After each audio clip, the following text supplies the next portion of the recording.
ومرحبا بكم على قناة كوكوت مينيت. الوصفة تاع اليوم ما كانش اللي ما يحبهاش، ميني تشيز كيك بأسهل طريقة. تبعوا معايا لا غوسيت.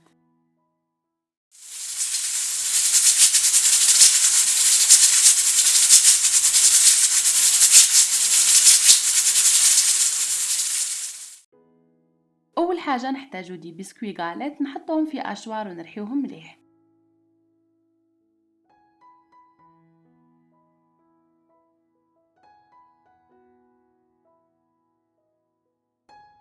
بعد ما رحيت الكمية اللي نحوس عليها نحطها في ريسيبيون ونضيف لها مارغرين ذايبة تدريجيا حتى نتحصل على قوام رملي.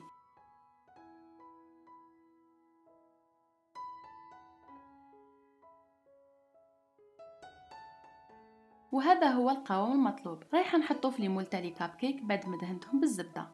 وانا القوالب تاع المول تاعي من النوع اللي نقدر نديمو ليه بكل سهولة.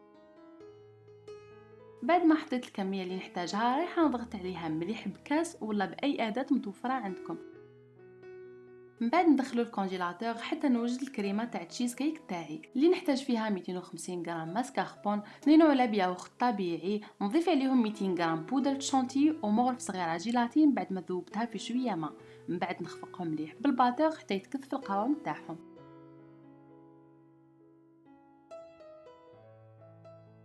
وهنا كي تحصلنا على القوام المطلوب رايحه نحطو دون اون بوش ونروح نحطو فوق الطبقه تاع لي بسكوي اللي كنت حضرتها من قبل. نحط كميه مليحه ومن بعد نسوي لها السطح جيدا وندخلها الكونجيلاتور على الاقل 5 ساعات. بعد ما نخرج لي ميني تشيز كيك تاعي من الكونجيلاتور رايحه نخليهم دقائق من بعد نديمو ليهم بكل سهوله. وهنا تبقى الطبقة الأخيرة والتزيين حسب الذوق تاعكم. أنا هنا رايحة ندير ذوق الشوكولا وذوق الفراولة. بالنسبة لذوق الفراولة رايحة نحط كمية من كولي دو فخاز ولا مربى الفراولة، من بعد نزينهم بقطع من الفراولة.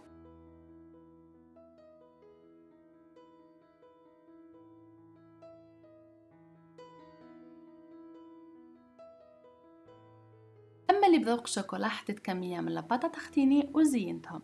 بعد ما تزينوا لي ميني تشيز كيك تاعكم قدموهم وهما باردين، سينو احتفظوا بهم في الثلاجة حتى وقت التقديم. وهاي ليكم النتيجة النهائية تاع لي ميني تشيز كيك تاعنا.